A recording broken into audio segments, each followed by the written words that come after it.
होना है क्रय शक्ति समर्थ यानी पीपीपी, ठीक ना। पीपीपी मतलब कुछ परचेजिंग पावर पर्टिटी, ठीक ना। पीपीपी क्या है, ठीक ना। यानी कि पीपीपी के आधार पर भारत की अर्थव्यवस्था तीसरे स्थान पर है। पीपीपी के स्थान पर भारत के स्थान पर है तीसरा। पहला पर कौन है, पहला पर है चीन और दूसरा पर है अमेरिका। पीपीपी है ना, परचेजिंग पावर प्रॉपर्टी, है ना। पीपीपी का बना पर भारत तीसरा स्थान पर है। फिर अर्थव्यवस्था का प्रक्षेप, किसका प्रक्षेप, अर्थव्यवस्था में आय और माध्य का प्रक्षेप तीन भागों में बांटते हैं। क्षेत्र के भागों में बांटते हैं तीन, एगो स्वरूप, एगो शर्त और एगो कुछ स्वामित्व, ठीक ना। स्वामित्व कहने को लोग के मालिक, ठीक ना, कि कौन मालिक बनेगा, सरकारी बनेगा या प्राइवेट बनेगा या दोनों मिल करके बनेगा या फिर कच्चे रहेगा, सहकारी रहेगा, ठीक है। और शर्त करने को लोग कि काची होगा, संगठित होगा या असंगठित। संगठित में टाइम फिक्स रहता है ना। जैसे कि सरकारी कोई जॉब है तो उसमें टाइम कच्चे है फिक्स है, ठीक है। ये 8 घंटा 10 घंटा ड्यूटी देना है। प्राइवेट कंपनी उसको टाइम फिक्स है संगठित, और वह संगठित मतलब कि कोई लिमिट नहीं है, ठीक ना। और स्वरूप तीन प्रकार का, प्रथम द्वितीय और तृतीय। तो क्षेत्र का कितना भाग बैठेगा, तीन। स्वरूप के आधार पर पहला दूसरा और तीसरा। शर्त के आधार पर दो भाग, संगठित और असंगठित। स्वामित्व के आधार पर सार्वजनिक, सार्वजनिक कहने का मतलब क्या होता है कि सरकारी हो, सबके लिए हो, सबके लिए हो, ठीक ना। और निजी कहने का मतलब उसका मालिक कोई कच्चे हो, एक हो, ठीक है। और संयुक्त कहने का मतलब कच्चे कि निजी भी हो और सरकारी भी, माने कि प्राइवेट भी और सरकारी भी हो। और सहकारी कहने का मतलब कच्चे कि सरकार के अनुमति से लेकर के चलाता, तो कच्चे कहते हैं सरकार, ठीक है। इसके बाद आता है प्राथमिक क्षेत्र, ठीक ना। क्षेत्र में देखो, क्षेत्र पहला है कुछ प्राथमिक क्षेत्र।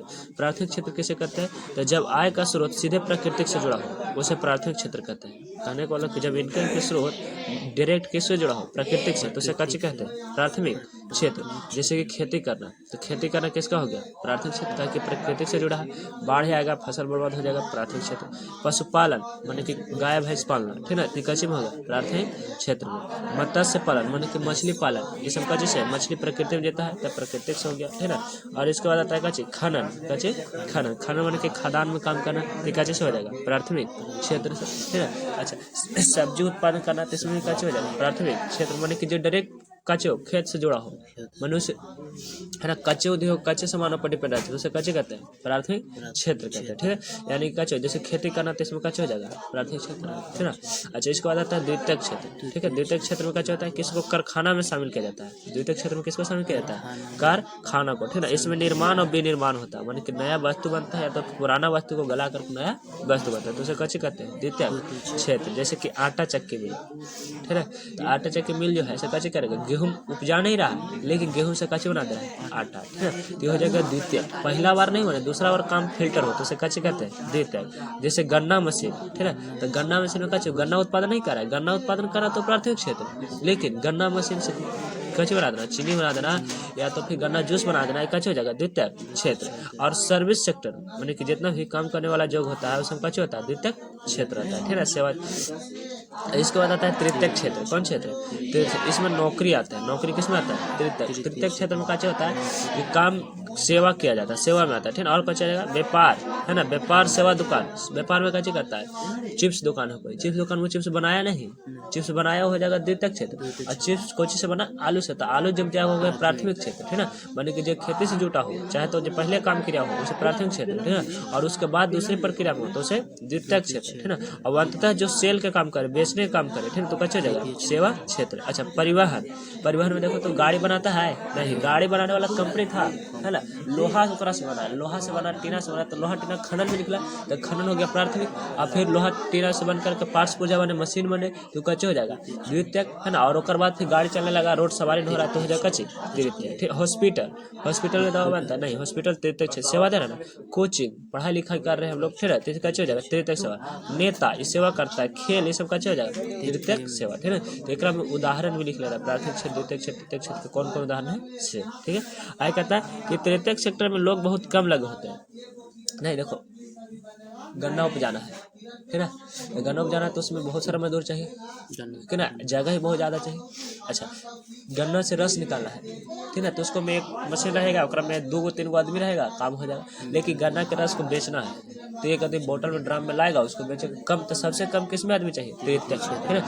जैसे कि हम अकेले तृतीय क्षेत्र में तो नहीं सबको बता दे रहे हैं 10, 12, 20 लेकिन जितना हो सबके, ठीक है। अच्छा, और फिर तृतीय सेक्टर में लोग बहुत कम लगे होते हैं किंतु आय बहुत अधिक होती है, इसमें आय कच्चे होता है अधिक होता भी है, होने की संभावना भी रहता है। जैसे जैसे लोगों का विकास होता है वह प्राथमिक क्षेत्र छोड़ करके तृतीयक में चल जाते हैं। अगर लोगों का विकास होता है तो कहाँ चल जाएगा, तृतीयक क्षेत्र चला। अब भारतीय अर्थव्यवस्था का प्रारंभ किंतु वर्तमान समय प्राथमिक क्षेत्र का योगदान 17%, प्राथमिक का कितना परसेंट है, 17, द्वितीयक का 29 और तृतीयक का 55। सबसे ज्यादा योगदान किसका है, तृतीयक का, यानी कि सेवा क्षेत्र का, ठीक है।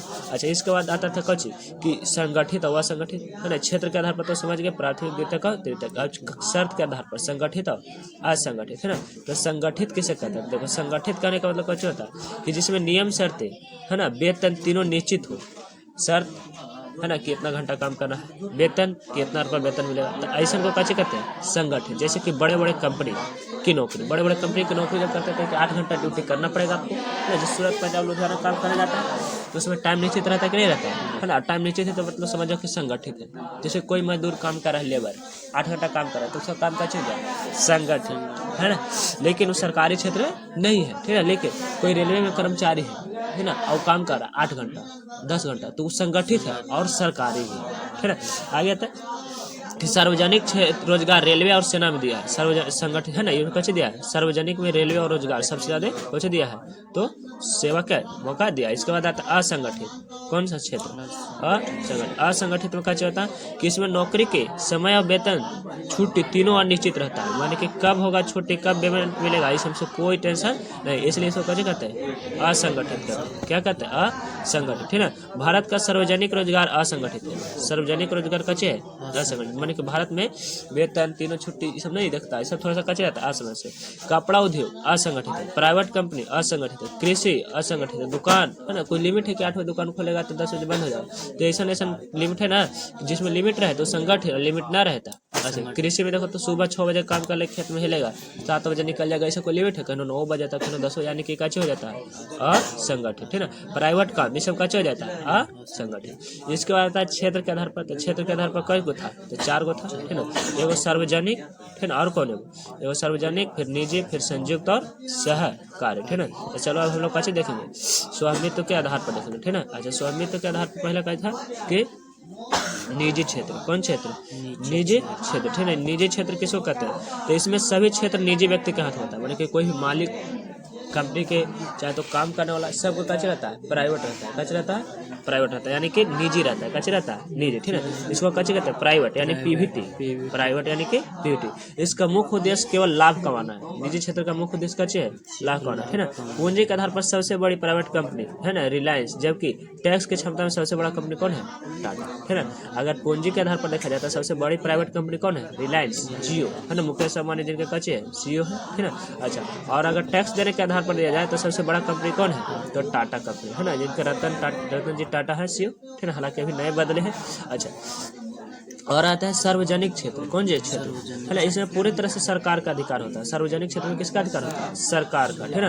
और इसमें पब्लिक सेक्टर भी काम करता है, मतलब कि सरकार में पब्लिक का ही, सरकार में जनता का ही भाग होता है, ठीक है। यह विकास तथा समाज कल्याण के लिए होता है, किसके लिए होता है, विकास करने के लिए और समाज के कल्याण के लिए। सबसे बड़ी पब्लिक क्षेत्र कंपनी का कच्चे रेलवे है, कच्चे है रेलवे, रेलवे में सबसे बड़ा कच्चे सार्वजनिक क्षेत्र होता है, महारत्न कहा जाता है, कच्चे कहा जाता है, महारत्न। इसके बाद आता है संयुक्त क्षेत्र, जिसको पीपीपी कहते हैं, ठीक है ना। अच्छा, इसमें निजी और सार्वजनिक दोनों भागीदारी होते हैं। संयुक्त क्षेत्र में किसमें होता है, निजी भी, माने प्राइवेट वाला भी काम करेगा और सार्वजनिक वाला भी काम करेगा, इसलिए इसे पब्लिक प्राइवेट पार्टनरशिप भी कहते हैं, पीपीपी, यानी कि पब्लिक प्राइवेट पार्टनरशिप कहते हैं, ठीक है। भारत में वर्तमान में सबसे तेजी से किसका विकास हो रहा है, पीपीपी का, किसका, है ना, जैसे कि मेट्रो सेवा में, किसमें, मेट्रो सेवा। इसके बाद होता है सरकारी पीपीपी, कौन सा चीज, सरकारी पीपीपी, ठीक है ना। अच्छा, सरकारी पीपीपी में क्या होता है कि इसमें निजी तथा सार्वजनिक दोनों भागीदारी होते हैं, इसे पब्लिक प्राइवेट पार्टनरशिप कहते हैं, इसे कैसे कहते हैं, पब्लिक प्राइवेट पार्टनरशिप, है ना। यह था कच्ची, देखो एक था कच्ची सरकारी क्षेत्र वाला पीपी, एगो है ना, संयुक्त वाला था, एक है सरकारी, एक संयुक्त है कच्ची है सरकारी। अब वर्तमान में इसका भी कच्चे और बहुत तेजी से विकास हो रहा है। इसके बाद तक कच्चे कि सहकारी, कच्चे सरकार, सहकारी था, इसमें सरकार ने सहकारी। जब किसी कंपनी का दिशा निर्देशक सरकार देती है तो उसे कोऑपरेटिव कहते हैं, यानी सहकारी, है ना। जैसे कि कोऑपरेटिव बैंक, है ना, आईसीआईसीआई बैंक, एचडीएफसी बैंक, ये सब कच्चे हो गया सहकारी, कच्चे हो गए सहकारी, ठीक है ना। और इसके बाद आता है कच्चे कि राष्ट्रीय नियोजन, कच्चे राष्ट्रीय नियोजन। राष्ट्रीय नियोजन का होता है कि संसाधन का उचित उपयोग कर सरकार का प्लान करती है और नियोजन के लिए 15 मार्च 1950 को योजना आयोग का गठन किया गया। योजना आयोग का गठन कब हुआ? 15 मार्च 1950 को, है ना, जो रूस के संविधान से लिया गया। कहाँ के संविधान से लिया गया है? तो रूस के संविधान से। और योजना आयोग गठन का 1 जनवरी 2015 में, है ना, नीति आयोग कर दिया गया। योजना आयोग के गठन का नाम काची कर दिया? नीति आयोग, जिसका फुल फॉर्म क्या होता है कि national institution of transformation India, NITI, है ना। योजना आगे पंचवर्षीय योजना बनाना है, इसको कैसे बनाना है? पंचवर्षीय योजना। प्रधानमंत्री योजना के कैसे होते हैं? अध्यक्ष होते हैं। किसका? पंचवर्षीय योजना का। पंचवर्षीय योजना मैंने 5 साल में 1 साल आने वाला, ठीक है। देखो इसको बताता है कि राष्ट्रीय विकास परिषद, ठीक है। तो राष्ट्रीय विकास परिषद और पंचवर्षीय योजना अगला भाग है, ठीक है।